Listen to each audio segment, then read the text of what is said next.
دیکھیں انہوں نے مولانا فضل الرحمان صاحب نے جو کل گفتگو کی ہے ان کو میں اللہ کے لیے معاف کرتا ہوں. حضور اکرم صلی اللہ علیہ وسلم نے ارشاد فرمایا سل من قطعک واعف عمن ظلمک واحسن الی من اساء الیک. جو تم سے توڑے تم اس سے جوڑو, جو تم پر ظلم کرے تم اس کو معاف کر دو, اور جو تمہارے ساتھ برا رویہ رکھے تم اچھا رویہ رکھو. تو میں یہ سمجھتا ہوں کہ مولانا فضل الرحمان صاحب کو کوئی بات میری ایسی بری لگ گئی ہوگی, میں ان سے بھی معذرت چاہتا ہوں اور ان کو میں معاف کرتا ہوں. اور ہو سکتا ہے اگر انہوں نے جذباتیت میں کوئی ایسی بات کہہ دی ہو تو میری طرف سے بالکل ان کو معاف ہے. اور میں یہ سمجھتا ہوں کہ اتنے بڑے فورم پہ سب لوگوں کو بہت محتاط رہنا چاہیے. البتہ جو آپ نے کوٹھے کی بات کی ہے اس پہ میں یہ سمجھتا ہوں کہ جس ادارے میں جامع الرشید میں روزانہ 500 قرآن یومیہ ختم ہوتے ہیں, 500 قرآن, اس کو اگر آپ کوٹھے سے تعبیر کریں گے تو میرے خیال یہ بہت زیادتی ہوگی. اور اس کا تعلق مجھ سے نہیں پہ اللہ تعالیٰ کے ساتھ ہے کہ جہاں اللہ کا قرآن اتنا پڑھایا جا رہا ہو اگر اس کو کوٹھے کا مطلب کیا ہے.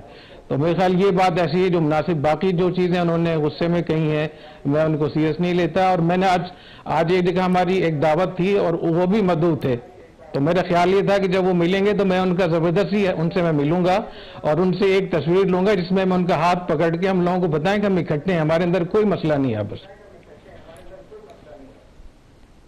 اچھا یہ فرمائیے سر کہ مولانا فضل الرحمان صاحب نے یہ بھی کہا کہ آپ لوگوں کو پگڑیاں تو ہم نے پہنائی, یعنی مولانا فضل الرحمان صاحب کے میرا خیال ہے بزرگوں نے یا انہوں نے یا ان کے مدارس سے آپ لوگ پڑھے ہوئے ہیں, تو اب آپ انحراف کیوں کر رہے ہیں مولانا سے؟ دیکھیں مولانا اور میرا تو کوئی مسئلہ ہی نہیں ہے. مولانا کی ایک مذہبی سیاسی جماعت ہے, میری کوئی سیاسی جماعت پارٹی نہیں ہے. میرا ایک مدرسہ ہے اور ایک مدرسہ بورڈ ہے, ایک اسکول بورڈ ہے, ایک یونیورسٹی ہے. تو اس سے متعلق اگر کوئی بھی چیز ہو تو مجھ سے بات کی جائے. باقی جو سیاسی چیزیں ہیں میں اس پہ بالکل بات نہیں کروں گا, مناسب بھی نہیں ہے میرے لیے. اچھا یہ فرمائیے گا ویسے مفتی صاحب حرج کیا ہے کہ اگر مولانا فضل الرحمان صاحب کی بات مان لی جاتی ہے تو یہی گورنمنٹ ہے اور اسی گورنمنٹ کے تحت ایک دوسری وزارت ہے, تو مسئلہ تو اس میں بظاہر کوئی نہیں ہے, آپ بلا وجہ لڑ رہے ہیں ویسے سب لوگ مل کے. ہمیں نہیں لڑنا چاہیے, ہمیں اکٹھے بیٹھنا چاہیے. اور جہاں تک اس کی بات ہے صنعت و تجارت کی, وزارت تعلیم کی بات ہے, میرے خیال میں چودھری صاحب آپ بھی تو اس بات کو سمجھتے ہیں, آپ بھی تعلیم یافتہ ہیں, تو تعلیمی اداروں کا تعلق کس سے ہونا چاہیے؟ میں آپ سے پوچھتا ہوں. بات تو ویسے ٹھیک ہے آپ کی, وزارت تعلیم کے ساتھ ہی ہونا چاہیے اسے. جی وزارت تعلیم کے ساتھ ہونا چاہیے. اور مجھے یقین ہے کہ جب حکومت اور یہ سارے لوگ مل کے بیٹھیں گے تو یہ مسئلہ بالکل ٹھیک ہو جائے گا. ہمیں بالکل ضرورت نہیں ہے تجارت کی طرف جانے کی, ہمیں وزارت تعلیم میں رہنا چاہیے. اور جو مشکلات ہیں, جو اعتراضات, تحفظات ہیں وفاق المدارس کے, مولانا فضل الرحمان صاحب کے, ان کو باقاعدہ دور کرنا چاہیے. اور ایک آخری میں آپ کو یہ تھوڑی سی میں ایک درخواست کر دوں سیاستدانوں سے اور حکومت کے لوگوں سے کہ جب بھی آپ لوگوں کو کوئی ترمیم کی ضرورت ہوتی ہے, ووٹوں کی آگے ضرورت ہوتی ہے, تو اس میں مدرسوں کو تختہ مشق نہ بنایا جائے, آپس کے مسائل کو خود ٹھیک کریں.